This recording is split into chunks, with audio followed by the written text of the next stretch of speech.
à la 16e place, juste derrière Toulouse. Le mondial des clubs aux Émirats Arabes Unis, petite sensation avec la victoire d'Al-Ain au tir au but contre River Plate. Le club des Émirats justement sera donc en finale. Ce sera soit contre les Japonais de Kashima, soit contre le Real Madrid. Réponse ce soir. Et puis du hand, pour terminer la 13e journée de Lidl Star League, à suivre ce soir le derby Montpellier-Nîmes, mais aussi Chambéry-Cesson-Rennes.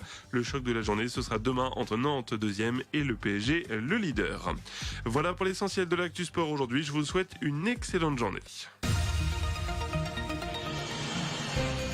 L'invité du jour. Il est 7h45, on est en direct bien évidemment. Notre invité ce matin, le capitaine Mathieu Lartaud, bonjour. Bonjour. Vous êtes chef du centre de secours principal de Montluçon. On va parler de l'année des pompiers. Vous n'avez pas chômé, c'est le moins qu'on puisse dire. Je le disais tout à l'heure dans le journal, ce chiffre, 6500 interventions sur l'année. C'est plus que l'année précédente. Oui, effectivement, c'est une augmentation assez significative de notre activité opérationnelle.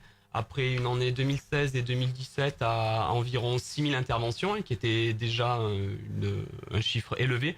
Cette année, nous avons une augmentation de l'ordre de 7% et nous allons atteindre à la fin du mois les 6500 interventions, soit environ, en moyenne, c'est une moyenne, 18 interventions par jour réalisées par le CSP Montluçon. On se rend pas compte, mais 18 interventions par jour en moyenne, ça veut dire qu'il y a des jours où vous avez dû en faire beaucoup plus. C'est beaucoup, quoi. Ouais, c'est une activité qui est soutenue. Il n'est pas exceptionnel de faire plus de 30 interventions par jour. Pour cela, on a une équipe tous les jours de garde. On a 16 sapeurs-pompiers de garde tous les jours et 13 la nuit, complétées par une équipe d'astreinte pour assurer l'ensemble de ces interventions. Ouais, allez-y. Sur les 6500 interventions, il y a 80% de ces interventions qui sont du secours d'urgence aux personnes. On a 8% d'opérations diverses, 6% d'incendies et 6% d'accidents de la circulation. C'est vrai qu'on parle souvent de vous plus sur les incendies et les accidents de la circulation, notamment c'est une partie pas minime mais qui est loin d'être majoritaire de votre activité. Oui, en nombre d'interventions. Par contre, notamment les incendies, ce sont des interventions et des opérations qui nécessitent nombreux engins, donc nombreux personnels, mais également le temps passé à l'intervention est beaucoup plus long. Puisque en nombre d'interventions, l'incendie représente 6%, mais si on prend le temps passé à l'intervention, on est de l'ordre de 20 à 25%. Bien sûr.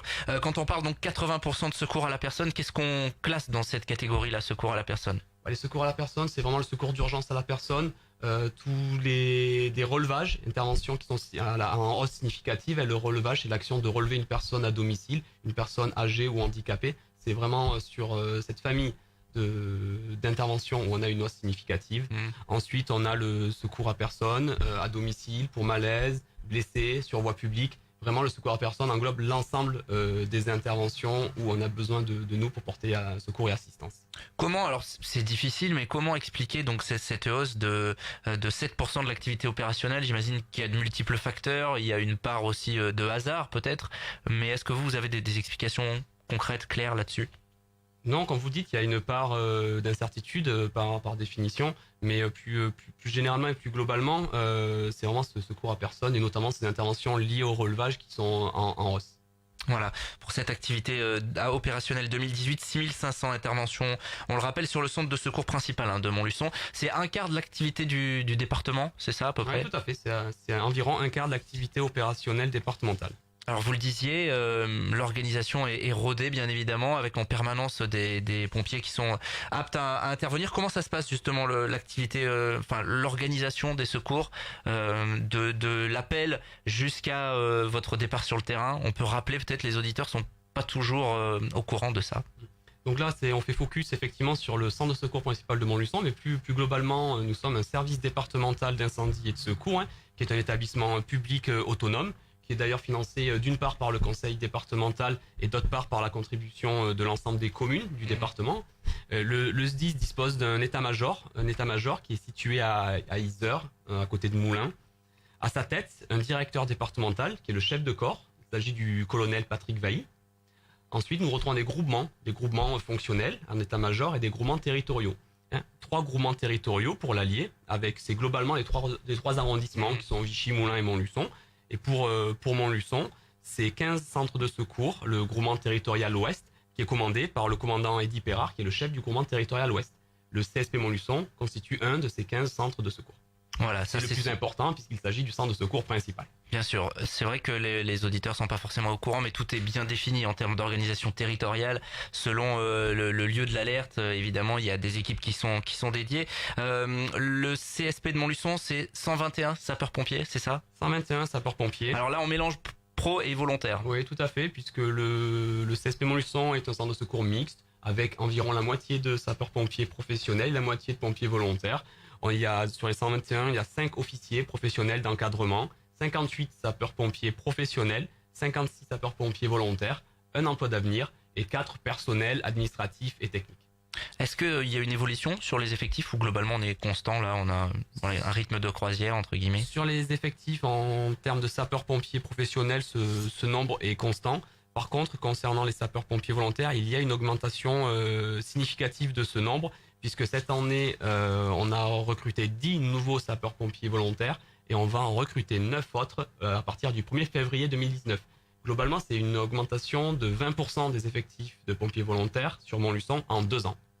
À quoi on peut l'attribuer ça? On sait qu'il y avait eu pas mal de communication faite par le SDIS, notamment pour recruter des sapeurs-pompiers volontaires. C'est le fruit de tout ça finalement. L'appel a été entendu. Oui, tout à fait. Notamment sur l'agglomération de Montluçon, un grand nombre de candidats pour devenir sapeurs-pompiers volontaires. Le bassin de vie étant assez étendu, assez dense, donc on a un nombre de candidats important. Donc on a retenu ces 19 candidats en 2 ans. Il y avait eu beaucoup plus de candidatures que cela. Après, si on sort de l'agglomération, on a vraiment des centres de secours qui sont vraiment en difficulté sur le recrutement. C'est assez difficile de recruter aujourd'hui des sapeurs-pompiers volontaires. C'est un engagement de tous les instants avec de nombreuses contraintes. Et cette campagne de recrutement porte ses fruits au niveau départemental, puisqu'on a une hausse du recrutement des pompiers volontaires, département La Hausse.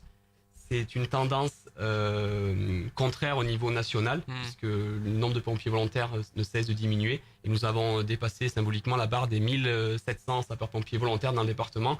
Et là, c'est le fruit de tout ce travail de développement du volontariat entamé il y a 2 ans.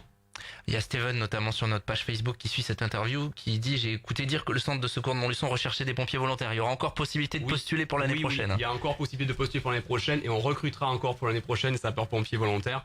Et je peux inviter tous vos auditeurs à faire acte de candidature en envoyant un CV, une lettre de motivation à mon attention. Voilà, donc on partagera les coordonnées ou sinon on appelle le centre de secours de Montluçon pour avoir tout ça. Évidemment, c'est toujours important et bravo à tous ceux qui s'engagent. On parlait tout à l'heure des interventions, donc 6500, mais toutes n'ont pas la même importance entre guillemets en matière de mobilisation d'hommes.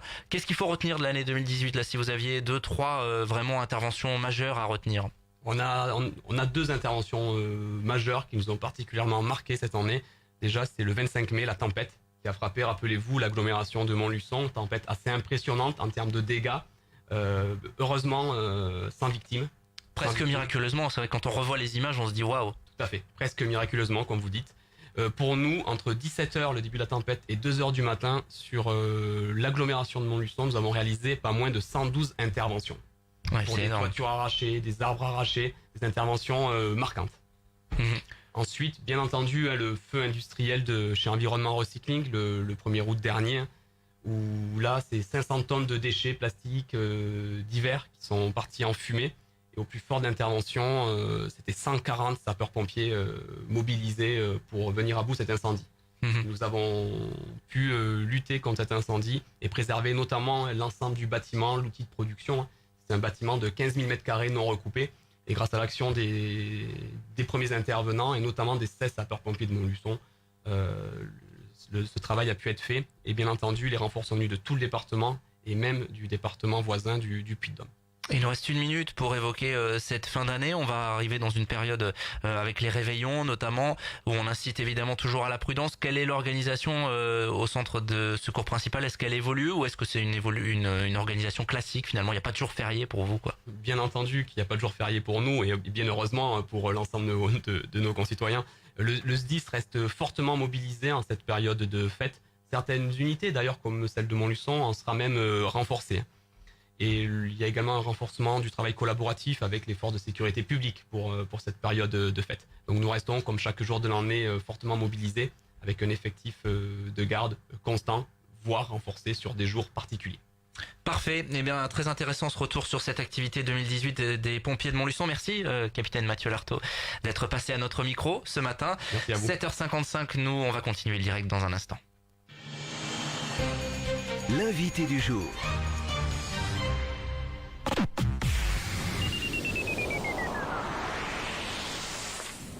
La meilleure façon de marcher, c'est Jérémy Chaussures. C'est bientôt Noël.